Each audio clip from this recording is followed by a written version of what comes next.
살려고 임산부를 바다에 던진 사람들. 조선 중엽, 경상도 해안에서 큰 상선을 몰던 뱃사람들이 있었습니다. 그 배는 포구에서 쌀과 고기, 포목을 실어 남쪽 섬마을로 내려가던 길이었는데 배에는 선장과 항해사, 노를 젓는 사공들, 상인들과 하인들까지 30여 명이 타고 있었습니다. 그 중에는 마을에서 머슴살이 하던 젊은 아낙, 연분도 포함되어 있었죠. 연분은 사내아이를 가진 채 넉 달이 지나 있었고 주인의 심부름으로 남쪽 섬에 사는 친척댁에 편지를 전하러 가던 중이었습니다. 본디 임산부는 배에 타지 않는다는 금기가 있었지만 주인의 억지와 함께 편지 하나 전하는데 무슨 풍랑이 나겠느냐는 말에 설득당해 탑승하게 된 것이었습니다. 그날은 늦봄이었습니다. 바다는 잔잔했고 갯벌에는 갈매기떼가 날아다니며 평화로운 분위기를 풍겼습니다. 아침에는 구름 한 점 없는 하늘 위에 걸려 있었기에 항해는 순조로웠죠. 잔잔한 파도에 행수는 기분 좋게 웃었고 백군들도 돛을 올리며 노래를 흥얼거렸습니다. 그러나 반나절이 지난 후 갑자기 하늘이 어두워지기 시작했습니다. 멀리서부터 검은 구름이 몰려왔고 그 아래로 바람이 요란하게 물결을 두드렸는데 바다의 색이 옅은 남청에서 잿빛으로 바뀌는 데는 오랜 시간이 걸리지 않았습니다. 마치 누군가 물감을 푼 듯 빠르게 검은 물결이 몰려왔죠. 행수나리, 북서바람이 사납게 이는데 어찌할까요? 우선 돛사려라. 돌새는 탯줄 단단히 그어지고 말수는 싼 짐 다 동이고 묶어라. 배 행수의 고함이 들리자 백군들은 분주해졌습니다. 백군들은 물에 젖은 손으로 밧줄을 움켜쥐었고 상인들은 짐칸을 열고 쌀자루 위로 천을 덮었습니다. 연분은 밖으로 보이는 물결을 바라보며 점점 불안해했습니다. 거기다 아이가 뱃속에서 불편한 듯 요동쳤고 진통 아닌 진통이 시작되었습니다. 배는 사방에서 들이치는 파도에 휘청이며 흔들렸습니다. 순식간에 번개가 하늘을 가르고 천둥이 바다를 울렸습니다. 파도는 성난 짐승처럼 배 옆구리를 때렸고 바람은 마치 귀신이 울부짖듯 뱃전을 휘몰아쳤습니다. 돛대가 삐걱이고 갑판 위의 물건들이 이리저리 나뒹굴었죠. 그때 겁에 질린 백군 하나가 뱃머리를 잡고 소리쳤습니다. 에이! 이런 바람은 여태껏 본 적이 없는데! 이건 마치 용이 하늘로 올라가는 날 같구만! 갑작스레 이런 건 처음이야. 이건 분명히 용왕님이 노하신 것이여. 행수나리, 무얼 어찌해야 쓰겠습니까? 행수는 진흙튄 도포자락을 걷고 갑판을 휘젓듯 뛰어다니다가 갑자기 걸음을 멈췄습니다. 그는 물을 머금은 목소리로 말했습니다. 이건 보통 풍랑이 아니다. 백길만 30년인데 이런 변화무쌍한 날씨는 처음이다. 뭔가가 용왕님의 심기를 건드리고 있는 게 틀림없어. 바람은 더욱 거세지고 닷줄이 쾅 하고 끊기는 순간 행수는 마치 뇌리를 번뜩이는 듯 돌연 고개를 번쩍 들어 말했습니다. 혹시 이 배에 임신한 여인이 있느냐? 그와 동시에 갑판 위에 있던 백군들과 나그네들이 웅성거렸습니다. 한 백군이 말했습니다. 아까 배에 올라탄 손님 중에 젊은 여인 하나가 임신한 것 같았는데 혹시? 나도 봤다! 내 아까 보니 배 타자마자 속이 안 좋다고 토하던데 그게 입덧이었나 보네? 폭풍은 여전히 배를 삼킬 듯 으르렁거리고 바다는 검푸르게 들끓고 있었습니다. 번개가 하늘을 가르며 물결은 선체를 두들기는 와중에 행수는 이마살을 찌푸린 채 목청을 높였습니다. 용왕님은 임신한 여인이 바다에 나서면 그 기운이 더럽다 하여 노하시고 풍랑을 일으켜 배를 가라앉힌다는 건 예로부터 뱃사람이라면 귀에 못이 박히도록 들어온 이야기 아니더냐? 그는 부들부들 떨리는 손으로 물에 젖은 도포를 움켜쥐었습니다. 허면 어찌 이를 알면서도 막지 못한 것이냐? 누구의 허락도 없이 여인이 그것도 뱃속에 씨를 품은 계집이 어떻게 배에 올랐단 말이냐? 잠시 말을 잇지 못하고 숨을 몰아쉰 그는 고개를 절레절레 저었습니다. 아니 됐다. 지금 누구를 탓한들 무슨 소용이 있겠느냐? 백길이 죽느냐 사느냐 하는 판국인데 그보다 어서 그 여인을 끌고 오너라. 그의 말이 떨어지기가 무섭게 백군 둘이 연실을 끌어냈습니다. 그녀는 바람에 젖은 머리칼을 이리저리 흩날리며 겨우 제 발로 걸어 나왔는데 앞서픈 축 늘어져 있었고 옷 아래로 또렷이 드러난 불룩한 배는 모든 것을 말해주고 있었습니다. 행수나리 데려왔습니다. 인연이 분명 아이를 뵌 게 분명합니다. 배가 이만하니 거짓일 수 없습니다. 행수는 이를 악물며 한 걸음 다가서더니 연실을 위아래로 쏘아보았습니다. 내년이 진정 죽으려고 환장했구나. 임신한 여자는 배에 타면 안 된다는 금기를 너도 알 터인데 어쩌자고 모른 척 배에 올랐단 말이냐. 저도 압니다. 잘 아는데 주임마님께서 급히 분부하신 일이 있어서 그만. 그런 사정은 듣고 싶지 않다. 지금은 너같이 천한 것 하나 살리자고 이 배에 탄 수십 명의 목숨을 내놓을 판이야. 자, 배전까지 가거라. 그리고 스스로 물로 들어가거라. 다른 길은 없느니라. 연실은 그 말에 입술을 떨며 고개를 들었습니다. 바다에서는 여전히 울음 같은 바람이 몰아치고 어둠 속의 파도는 아득히도 높고 깊었습니다. 이 몸 하나로 용왕님의 노여움이 풀릴 수 있다면 그렇게 하겠사옵니다. 그녀는 몇 발짝을 옮기려다 문득 뒤돌아선 채 물었습니다. 제 아이는 하늘이 거두어 가시겠지요? 아무도 대답하지 않았습니다. 행수는 고개를 돌렸고 백군들은 땅만 내려다봤습니다. 잠시 후 연실은 스스로 선체 끝으로 다가갔습니다. 그녀의 젖은 치마 끝이 푸른 바닷물에 스며들고 바다 저편으로 번개가 하늘을 찢었습니다. 하늘이시여, 용왕님이시여, 제 죄가 크다 한들 어머니 죄 아닙니까? 제 아이는, 그 아이는 무슨 죄가 있사옵니까? 그녀는 두 손으로 배를 움켜쥐고 마침내 무릎을 꿇었습니다. 죽기 싫사옵니다. 저 살고 싶사옵니다. 이 아이, 제 아이만은 살리고 싶사옵니다. 제발 한 번만 다시 생각해 주시옵소서. 그 모습을 보던 행수는 눈을 치켜뜨며 냉정히 내뱉었습니다. 연병, 여인의 눈물 한 방울로 바다가 잦아든다면 바닷길에 무덤 난이는 왜 그리 많았겠느냐. 파도가 더욱 거세져 뒤집어지기 전에 어서 빨리 뛰어내려라. 그럼에도 연실이 주저앉아 울기만 하자 그가 손을 번쩍 들었습니다.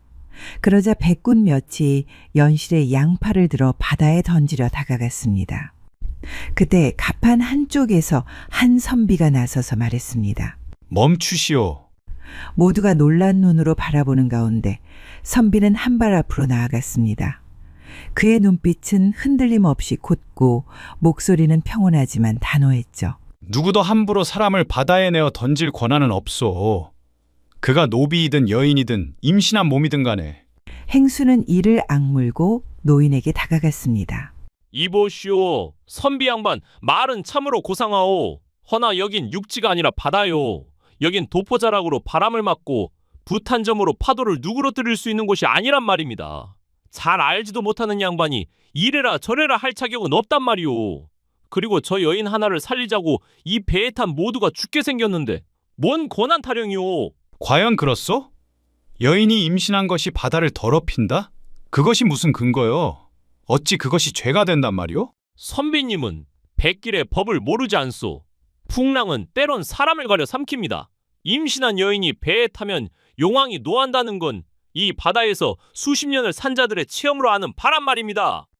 선비는 고개를 젓고 한 손을 뒷짐진 채 말했습니다. 그렇다면 여인을 내어 바다에 버리면 그 풍랑이 잦아든다는 증거는 어디 있소? 지금껏 얼마나 많은 생명을 던져 바다에 노하신 용왕님을 달래었으며 그 끝은 언제 한번 평온했소? 행수는 말문이 막힌 듯 입술을 달싹이며 선비를 노려보았습니다. 그대는 지금 신의 노여움을 핑계 삼아 살인을 합리화하고 있소. 만약 저 여인을 물에 던졌건만 풍랑이 그치지 않는다면 그 다음엔 누구를 던지겠소? 나인가? 아니면 그대인가? 나는 이 배를 책임지는 자요. 죽든 살든 판단은 내가 하오. 허면 그 책임이라는 것이 사람을 죽이는 데까지 이른다면 그것은 책임이 아니라 죄악이요. 주변 백군들이 술렁였습니다. 누군가는 고개를 끄덕였고 누군가는 눈을 피했습니다. 모두들 임신한 여인을 바다에 던지는 짓만은 하고 싶지 않았습니다. 그대는 스스로 용왕의 뜻을 안다고 하나 나는 사람의 도리를 알고자 하오. 죽음을 바쳐 바다를 달래는 일은 제사장의 몫이지 행수의 몫이 아니오. 순간 거센 바람이 한 차례 몰아치고는 이상하리만치 갑자기 숨을 죽이듯 바다가 잦아들었습니다. 행수는 멈칫하며 하늘을 올려다보았는데 검은 구름이 조금씩 흩어지고 있었습니다. 설마 임신한 여인을 살려뒀는데도 풍랑이 잠잠해지다니. 선비는 조용히 등을 돌려 연실 앞에 선 다음 그녀의 어깨 위에 손을 가볍게 얹었습니다. 무서웠겠구나. 이제 그만 뱃머리에서 물러나도 된다. 너와 내 아이의 목숨을 앗아가지 않고도 사람들은 살아남았으니 말이야. 나으리, 어찌 이 하잘것없는 계집종을 위하여 그토록 몸을 던지시옵니까? 그녀는 말을 잇지 못하고 숨죽여 울었습니다. 그녀의 어깨는 쉴 새 없이 흔들렸고 눈물과 바닷물이 뒤섞여 도포자락을 적셨습니다. 살고 싶었습니다. 그렇지만 감히 말할 수도 없었사옵니다. 저 때문에 배가 뒤집혀 모두가 죽는 것보다는 제 누추한 목숨으로 다른 사람들을 살리는 것이 우선이라 생각했기에 그랬사옵니다. 선비는 천천히 고개를 들며 연실을 바라보았습니다. 그녀는 무릎을 꿇은 채 젖은 손으로 자신의 배를 감싸쥐고 있었는데 얇은 저고리 아래 불룩하게 올라온 배가 미동 없이 흔들렸습니다. 그 모습을 본 선비는 고요한 음성으로 말을 이었습니다. 사람의 귀천이란 것을 과연 누가 정하는지 아느냐?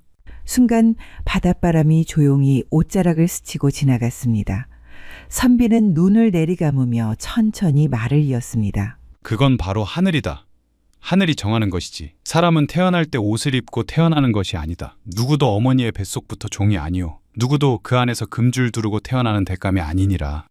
허나 지금은 사람들 스스로 귀천을 정하고 그에 따라 차별하고 업신여기며 목숨의 값마저 따지는 세상이 되었다. 이 얼마나 어그러진 일인가. 방금도 그러하지 않았느냐? 임신한 여인을 바다에 빠뜨리려 하지 않았느냐 말이다. 하늘이 생명을 내었거늘 그 생명을 누구든 아끼고 귀하게 여겨야 마땅하건만 이를 짓밟고 두려움에 맡겨버리는 세상이 참으로 안타깝기 그지없구나. 그 말이 배 위에 내려앉는 순간 마치 누구도 숨을 쉬지 않는 듯 고요했습니다. 백군들은 찢어진 돛 사이로 스며드는 햇살을 등지고 멈춰 섰고 배 위엔 묘한 정적이 흘렀죠. 나으리의 은혜는 이 목숨이 100번 있어도 다 갚지 못할 것입니다. 그녀의 어깨는 끊임없이 떨렸습니다. 제 자식이 장차 이 세상에 태어나거든 그날 이 은혜를 반드시 가르치겠나이다. 벼슬도 금도 이름도 아니고 그 누구라도 목숨을 귀히 여겨야 한다는 그 말씀을요. 그녀의 말 끝에 어느새 조용히 고개를 떨군 백군들의 숨소리만이 잔잔한 물결 소리 사이로 들려왔습니다. 해안가 초병처럼 늘 서 있는 노인 하나가 망망한 수평선 위로 삐걱이며 다가오는 배를 보고 눈을 가늘게 떴습니다. 찢어진 돛자락과 한쪽이 뒤틀린 뱃전. 그 꼴을 보자 그는 혀를 끌끌 찼습니다. 허허, 저거 용왕님의 심기를 건드려 벌을 받은 배가 틀림없구먼. 속에 사람은커녕 녹조차 남았겠나. 그 사이 마을 사람들이 우르르 몰려왔습니다. 배가 육지에 가까워질수록 그들의 눈동자는 커져만 갔죠. 나 같으면 중간에 거북이 등에 옮겨 탔을 거요. 그것이 훨씬 살 가능성이 높을겨. 근데 저기 아무도 없는 줄 알았는데 사람 보여요. 하나, 둘, 서희, 너희. 아니, 저기 저렇게 많은 사람들이 어떻게 다들 무탈한지. 허, 저 배꼴을 봐라.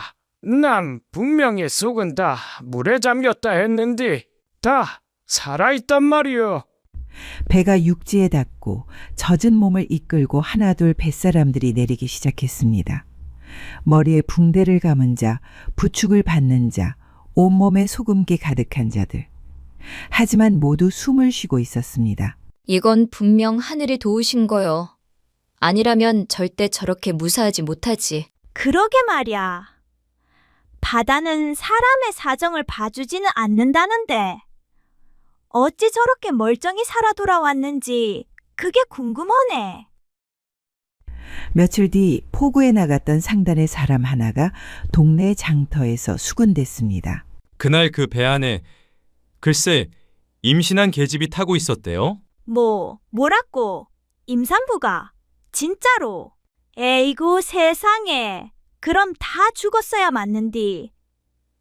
용왕님이 노하시면 배 통째로 가라앉히는 것은 일도 아닌데 말이야. 혹 잘못 들은 것 아냐? 아닐 거야. 나도 이 귀로 똑똑히 들었는걸. 임신한 여자는 여종이었다는데 풍랑이 치자 배에서 내치자는 말까지 나왔다더라. 근데 그때 어떤 선비가 그러지 말자 하면서 막았다던데. 어찌 그런 일이 있을 수 있지?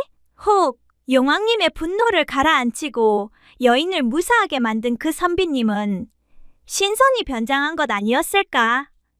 그렇지 않고서야 절대 그럴 리 없지. 절대 그럴 수도 없고 말이야. 그날 이후 마을 사람들은 오래도록 그 이야기를 입에 올렸습니다. 바다에 나간 배가 풍랑을 만나고도 찢어진 돛을 달고도 무사히 돌아온 일을 말이죠. 하지만 무엇보다 배 안에 임신한 여인이 있었다는 사실에 모두가 놀라워했고 그녀를 살리고자 했던 선비의 용기와 말 한마디는 마치 신선이 대신 내려준 도리처럼 여겨졌습니다. 그러나 그 일이 마을의 전설이 되었다 해도 세상은 그리 쉽게 달라지지 않았습니다. 그 후에도 해마다 누군가는 아이벤 여인네는 바다에 태우지 마라 라고 말했고 또 다른 누군가는 풍랑을 만날 때마다 재수없게 혹 임산부가 타고 있는 건 아니겠지 라고 말했습니다. 그날의 선비와 연실의 이야기를 안다고는 하지만 바다 앞에서 두려움을 앞세운 사람들은 여전히 풍문과 관습을 더 믿었고 쉽사리 바뀌지 않았다고 합니다. 참 안타까운 일이죠. 이상 야담설화였습니다. 구독과 좋아요는 사랑입니다. 감사합니다.